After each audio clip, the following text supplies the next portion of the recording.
It's been 5 years, but I still see it all. The way the city's shadows stretch in the night, the way the wind curls around the burned out shells of buildings, and the whispering secrets nobody wants to hear. I remember the night I followed the van. I'd been working these missing person cases for months, mostly folks no one would notice if they vanished. The first body had been found along the river, pale, pale as a sheet, and the veins, they were drained clean. And the coroner called it an obvious overdose. And the second body was the same deal. But I never saw, there was no blood, no struggle, nothing. Something was feeding on them, something organized. And I sat outside a homeless shelter that night, notebook in hand, and the coffee growing cold in my lap. And that's when I saw it, a black van, and it didn't have any markings on it, but the windows were tinted. And then two men, dressed in all black, stepped out, carrying bags of groceries. They approached a man sitting under the awning and whispered to him and patted him on the shoulder. And the guy followed without a fight. So I tailed them, and carefully, because I didn't want to be caught. And they didn't go far, just to the burned out chapel north of downtown, St. Ignatius. It was half hidden behind a chain link fence, charred timber jutting from the roof. And the men disappeared beneath it, into what looked like rubble, but my gut told me otherwise. And they knew exactly where they were going. So the next morning, I tried to get answers, and that's when I found Father O'Donnell. He was an old man, and his breath smelled like whiskey, but his eyes were sharp as a hawk. And I asked him about the chapel. It burned down in the 70s, he had said, but it sits on an old burial grounds, catacombs beneath the altar. Priests, nuns, the city's elite, before the fire. They'd walk those tunnels, and some said strange rites happened down there, older than Catholicism, and never left, apparently. He didn't offer much else, just a warning. If you go looking, you'll find more than you want, and the dead have a way of keeping company down there. But he gave me enough to know where to look, which was good enough for me. So that night I went back, and the street was quiet, except for the distant hum of traffic. I slipped past the fence, the flashlight clutched in one hand, my gun in the other. The nave had collapsed in the fire, but a section under the altar looked intact. A charred beam blocked a set of stone steps. I moved it aside, and my heart was pounding. As I was descending into the cold, I felt the air thicken around me, and rust, wax, and something metallic I could smell. And my flashlight caught carvings on the walls, symbols older than the city, shadows twisted along the stone, dancing with the light. And then I heard it. It was a low chanting, echoing beneath the ground, and my stomach turned, and that's when I knew. This wasn't just a killer.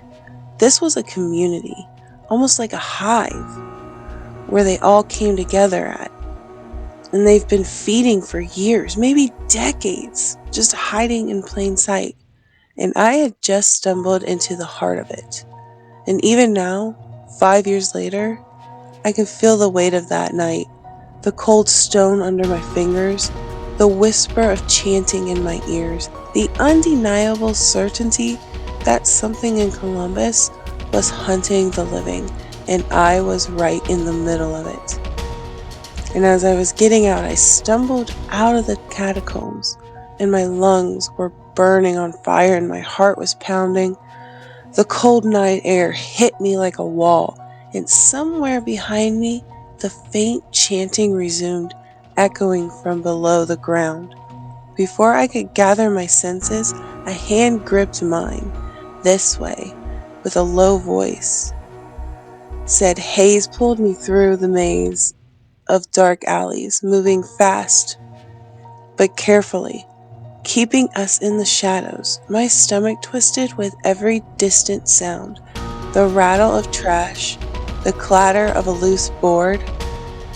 Finally, we reached the church I had spoken with Father O'Donnell about earlier, and its doors were solid, its stained glass intact, glowing faintly under the streetlights. Hayes pushed the door open and guided me inside. The wooden floors were polished, and the pews were orderly. The altar bathed in soft candlelight.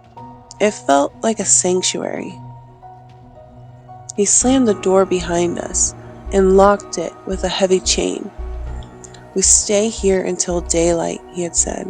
"Safer than the alley."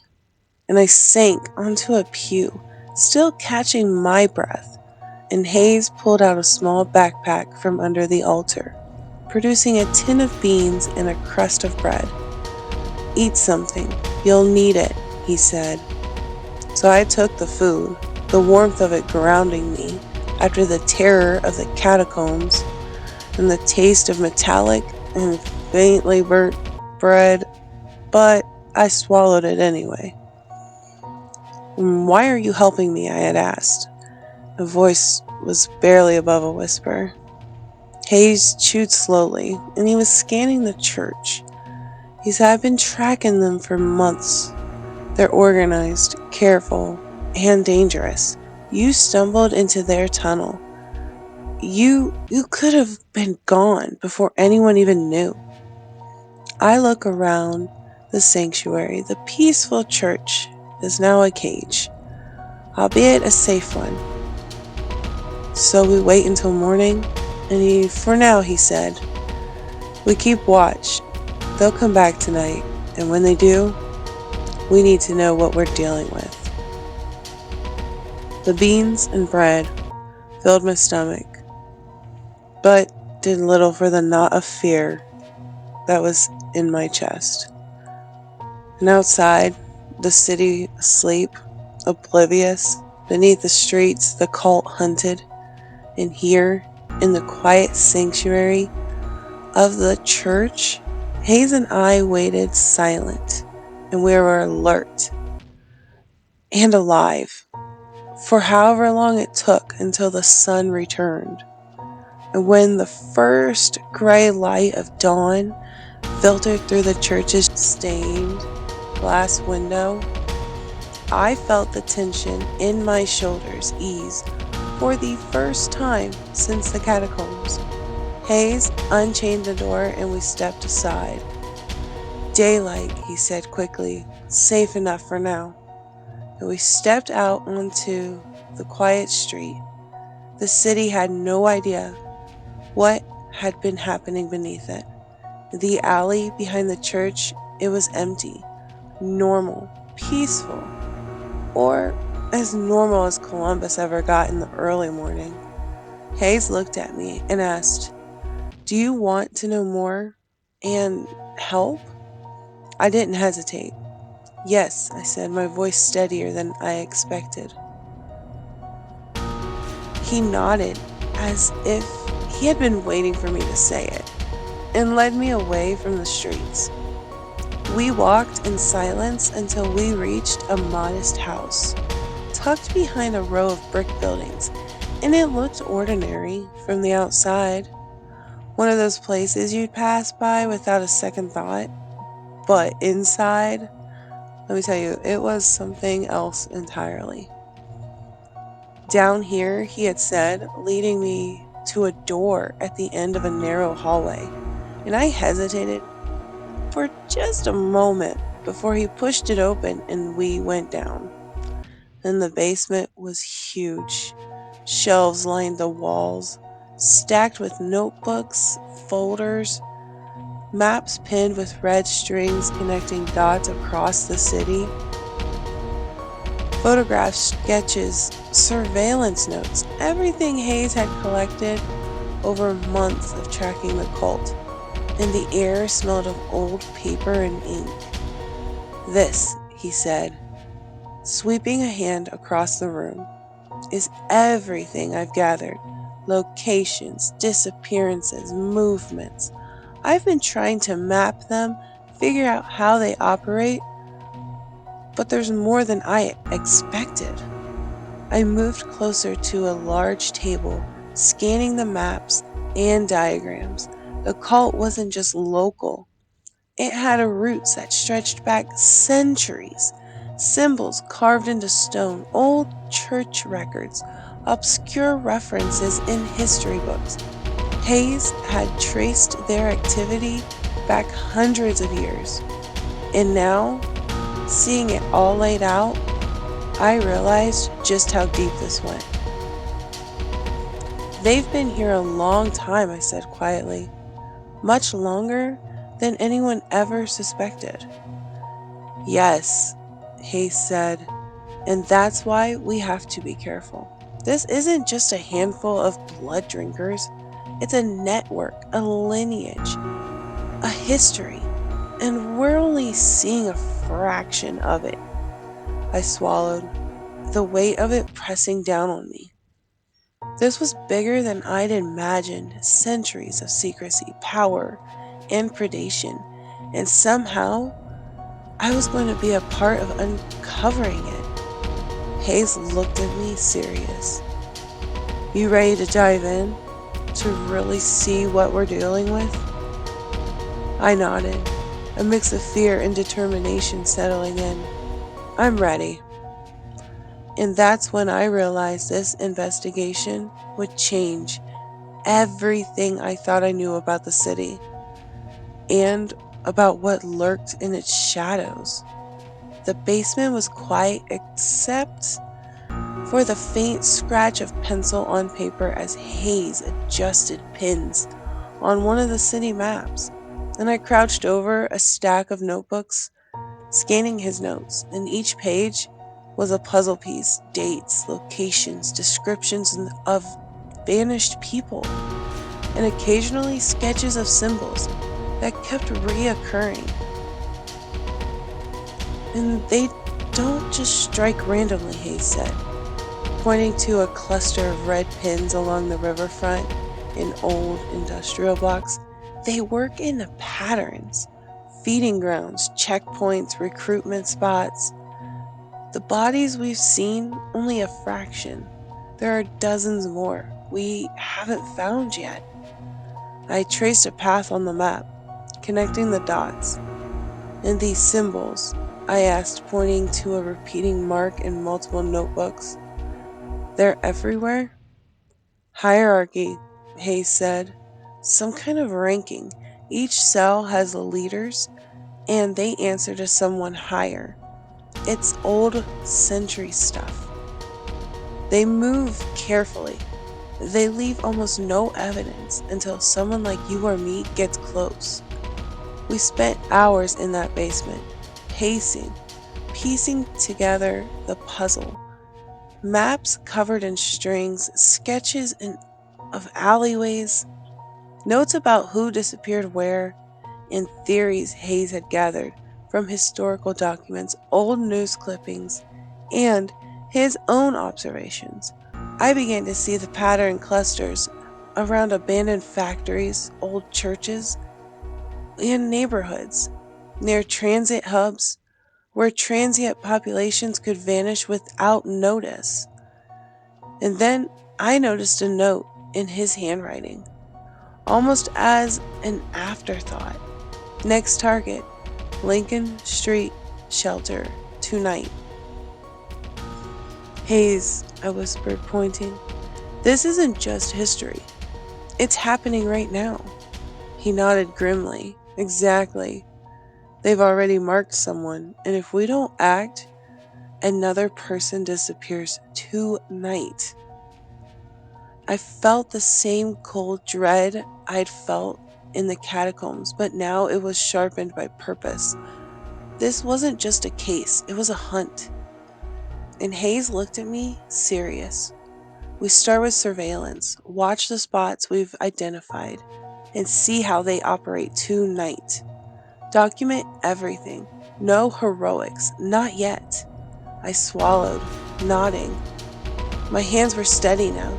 The fear hadn't left it, never, never would. But it was controlled, sharpened into focus. And the first steps of the investigation would be dangerous. The cult had centuries of experience, hiding, deceiving, and feeding.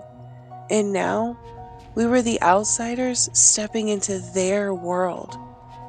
But for the first time in 5 years, I had a map, a plan, and an ally who understood the darkness, and I was ready to see it through, piece by piece, until we uncovered the truth behind Columbus' bloodless disappearances.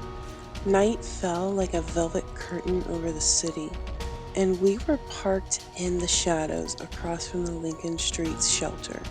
Hayes had chosen a black sedan. Nothing flashy, just easy to blend into the street. And I kept my eyes on the building, scanning the dimly lit entrance, while he fiddled with the binoculars in a notebook, quietly taking notes. They usually strike after midnight, Hayes whispered. People are least likely to be noticed then. Keep your head down and watch every movement. Hours passed in silence. The occasional car passed and distant sirens wailed, but nothing else moved, and my hands were gripping the steering wheel, knuckles white. My heart was pounding in my chest, and every shadow felt like it could leap onto the hood of my car. And then suddenly, someone was there. Not in the street, not approaching the shelter, right at our car. A figure, impossibly still. It had emerged from the darkness and stopped in front of the headlights. And it was a man, or something like a man. They had very pale skin, and their eyes were glinting like polished obsidian. And my breath caught in my throat. Get out, the figure said, voice low but sharp. It was unnerving in its calmness. Stop what you are doing. Leave now, or else. Hayes shifted, keeping his voice steady. We're just watching, he said. We aren't here to hurt anyone. And the figure's lips curled into a slow, predatory smile. Watching is interfering. You don't know what you stepped into. One more step, and it won't be just a warning. I froze. Every instinct screamed at me to hit the gas. But Hayes put a hand on my arm, shaking his head. Stay calm, he murmured. Let's hear them out. And the figure's eyes seemed to bore into mine. It was cold, impossible depth. And then he stepped back into the shadows, disappearing as silently as he'd come. The street was empty again. Only the faint sound of distant traffic remained, and the echo of his warning lingered like smoke. And I exhaled shakily, gripping the wheel. Well, I whispered, that was a welcoming thing. And Hayes didn't answer right away. His jaw tightened, and he tapped a pencil against the notebook. They know we're here, and now we know they can be anywhere, anytime. But that doesn't mean we stop. It just means we move smarter. And I nodded, the fear still coiling in my stomach, but something deeper had settled in alongside it, like determination. And whatever this cult was, whatever powers it held, we weren't going to back down. Not now. We stayed in the car for the rest of the night, just watching, taking notes, waiting. And when the first hints of dawn touched the street, I knew one thing.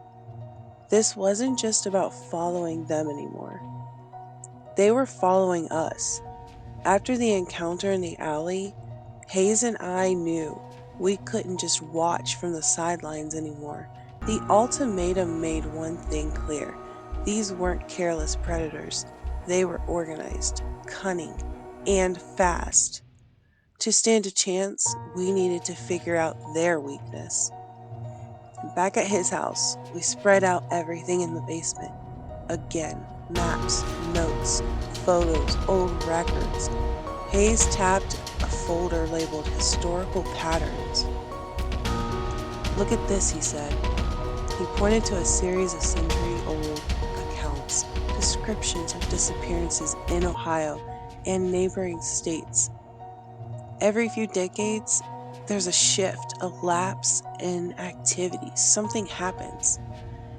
In fighting, internal politics, old rivalries, these creatures aren't invincible. They have rules, limits. I scanned the notes, noticing patterns in the symbols carved in different eras. So, like hierarchy? Some of them can't act without permission from higher ups? Exactly, Hayes said. And each cell seems to have a vulnerability tied to the traditions they've kept for centuries. Rituals they can't break, places they won't enter, restrictions they impose on themselves to maintain secrecy. He pulled up modern surveillance notes, overlaying them with historical patterns. For example, some cells avoid sunlight at all costs, others can't cross consecrated ground. Some are bound to certain feeding states, and that gives us a handle. If we can map it out, predict where they'll act, we can limit their movements. I traced the patterns on the map. So, it's like a web. If we know the lines and nodes, we can control their options, or at least avoid being cornered. Hayes nodded. And there's more. Some symbols appear to be protective. Protective wards they've respected for decades. Certain churches, cemeteries, old artifacts, they obey them like laws. That's where we start. If we understand their rules, we can manipulate them. And we spent the rest of the day connecting modern sightings to centuries old behavior, marking weak points, probable targets, and restricted zones. The more we studied, the more I realized just how ancient and far reaching this cult really was, but also that they weren't untouchable. And by nightfall, we had a plan to observe the next probable target while setting traps that exploited their traditional limits. It was risky, maybe even reckless, but if we wanted to protect the next potential victim, we had no choice. I glanced at Hayes, the tension in both of our faces.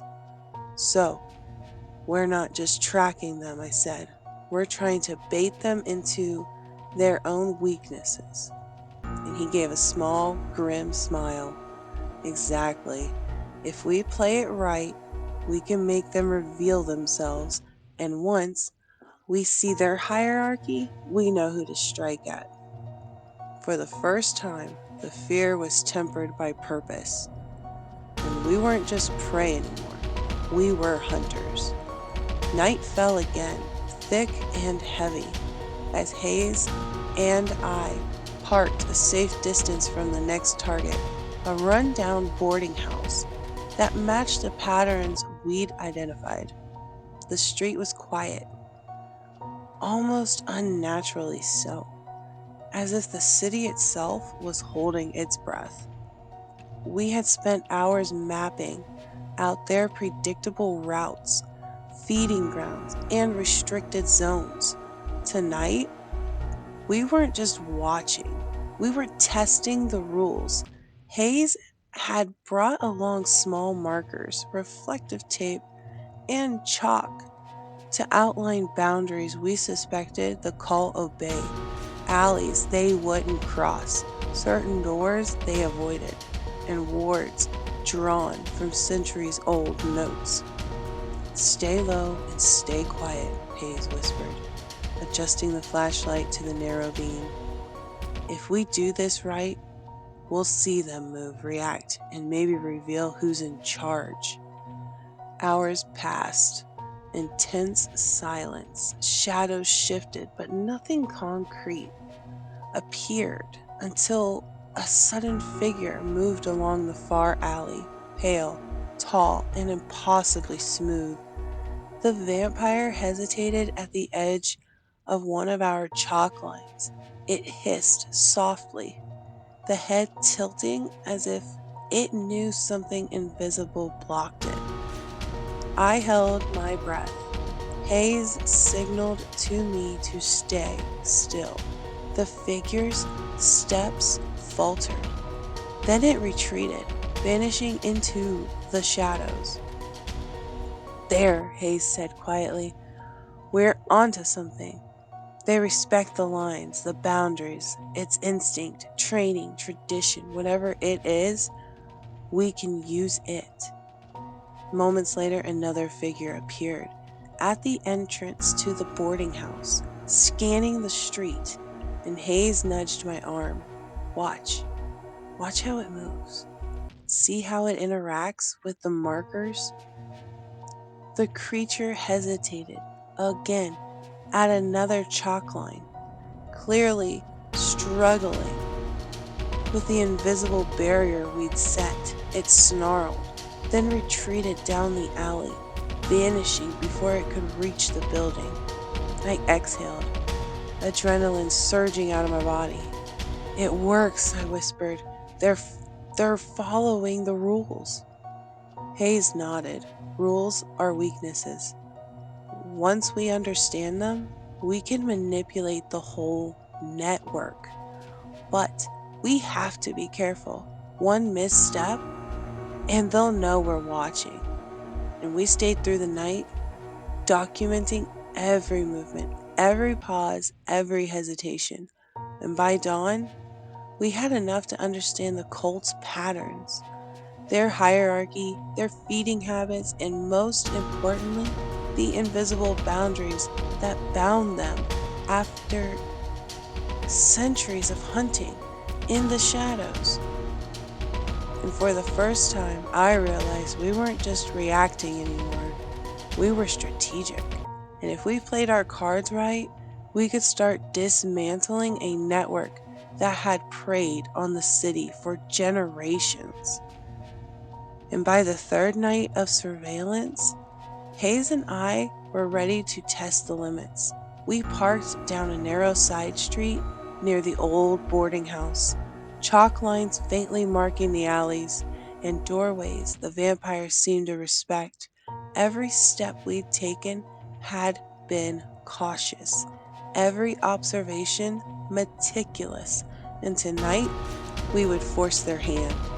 A figure had emerged from the shadows, pale and tall, moving with the fluid grace of a predator. Hayes nudged me, whispering, follow my lead, watch the boundaries. The vampire approached the alley's edge, our chalk line. It stopped, hesitated, head cocked, as if sensing an invisible wall. Then Hayes moved a reflective slightly closer to the line, daring the creature to cross. The vampire snarled a low, wet sound that made my blood run cold. Its eyes flared with something older, something intelligent.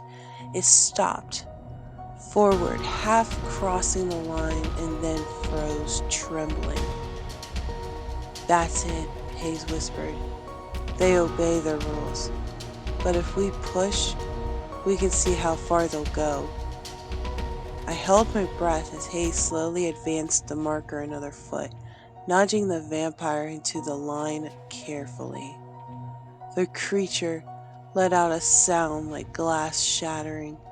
Its body convulsed, almost as if the chalk itself burned, and then it recoiled, eyes narrowing with fury. And that's when they slip, Hayes said quietly. When the rules are broken, even slightly, That's when we see hierarchy. The reactions tell us who has authority and who's second in command. Watch. Another figure emerged, responding to the first vampire's distress. Pale, taller, older. It carried an air of authority, even in the shadows. It barked a low command, and the first vampire immediately backed off, retreating into the darkness. I scribbled notes furiously. "We're seeing the chain of command," I whispered. "The leader responds, others obey." Hayes nodded, eyes scanning the street. "Exactly. And once we know the hierarchy, we know where to strike. Weakest links first, then the higher ups. But we have to be precise. One mistake, and they'll disappear. No trace left behind." And for the next hour, we continued to test, nudging and observing, charting every reaction, every hesitation, every sign of authority. And by the end, I understood more than I had in weeks of research. The cult's power wasn't just in its strength, but in its organization, its traditions, and its unspoken laws. And for the first time, I felt like we had leverage. And yet I knew the risk. We were close enough now to be noticed, close enough that one wrong move could make us the next names on their centuries long ledger. A week later, Hayes and I were ready. Every observation, every map, every subtle reaction we'd noted had led us here, to the abandoned warehouse on the edge of the city, where the leaders of the cult gathered. The hierarchy was clear now. The older, taller vampires who commanded respect, and the younger ones who obeyed without question. We approached under the cover of darkness, the warehouse looming like a silent sentinel. Hayes handed me a flashlight and a small recorder. "We document everything. Don't get close. Watch how they operate. Look for the leader. It'll tell us everything about their structure." Inside, the cavernous space smelled faintly metallic and the air thick with candle smoke.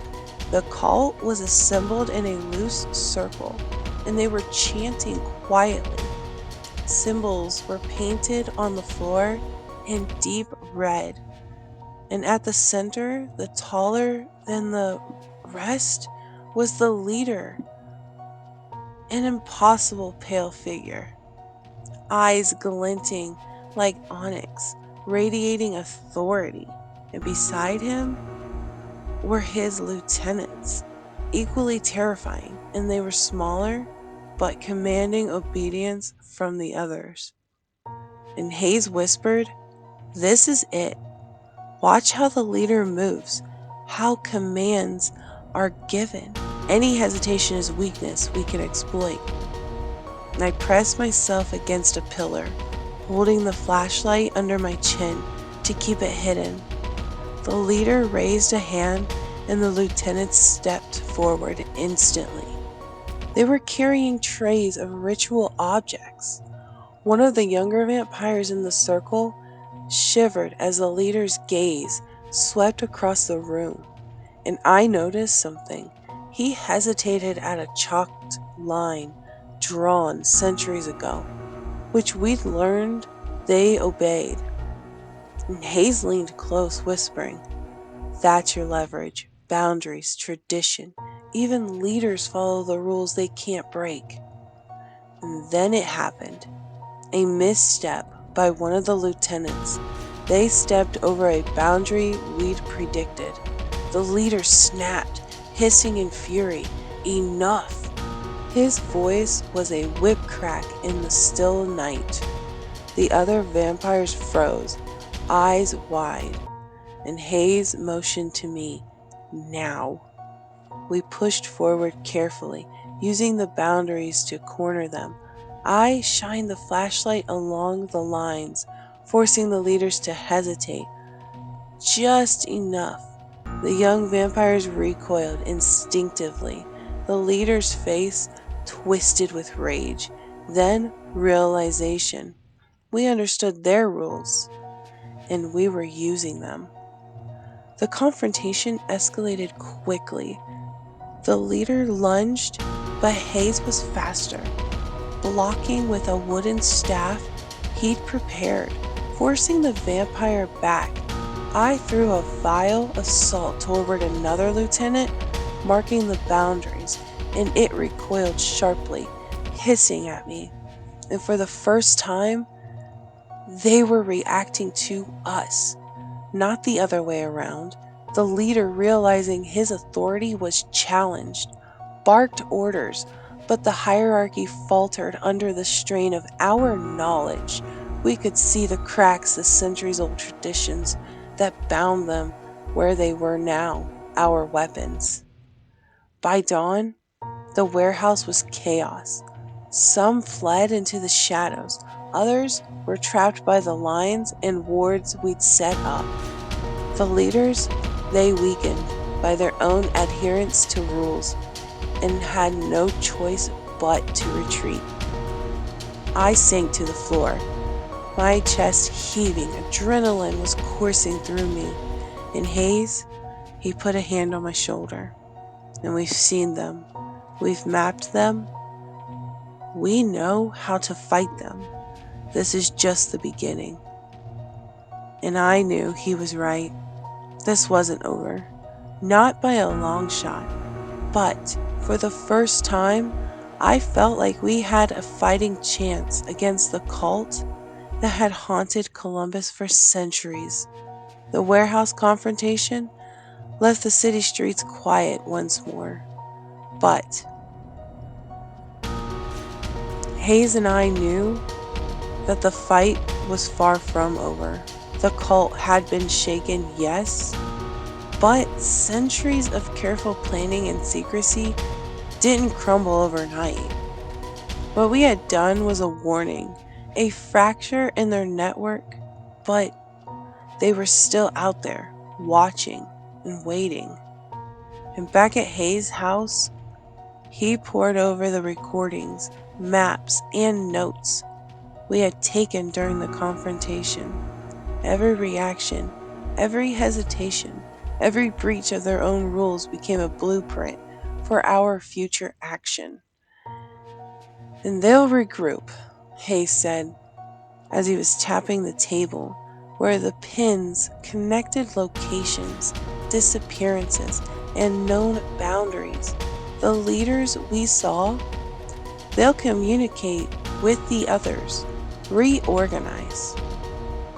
But now we know their structure and their weaknesses. That's power we didn't have before. I nodded, studying the maps. We can predict where they'll feed next, who answers to them, and if we're careful, we can disrupt the network without getting ourselves killed. And Hayes leaned back, eyes narrowing. It's going to be a long game, months, maybe years. But step by step, we can cut off their influence. We can take out one cell at a time, expose the leaders, exploit the rules they can't break, and eventually they'll have nowhere to hide. We created a schedule of surveillance, observations, and careful interventions. Each mission was calculated, relying on centuries old patterns that we had unearthed in Hayes' basement archive. I learned how to predict movement, how to manipulate boundaries, how to stay invisible while still collecting evidence. And then there were artifacts, relics, and wards we discovered from historical records, objects, and symbols the cult had always respected. And Hayes taught me how to use them strategically, placing them in key areas to limit the vampire's movement, forcing them into mistakes. And it became clear that this wasn't just a local problem. The cult's reach had stretched through the decades, cities, even countries. But now, with knowledge, patience, and strategy, Hayes and I had the tools to fight back. And each night, each day, we chipped away at the network. The disappearances slowed in the areas we watched. Some of the younger vampires were caught off guard, hesitant when boundaries were reinforced. And slowly, the centuries old web that had allowed the cults to operate in the shadows began to unravel. We were patient and we were careful. And above all, we were relentless. And for the first time, I felt that Columbus, my city, could be free from the predators that had haunted it for centuries. But I also knew this: the fight would never truly end, and the cult was ancient, and their legacy was deep. We could only do one thing: keep pressing, and step by step until their centuries of secrecy and power finally broke. And it was the dead of night when we made our move.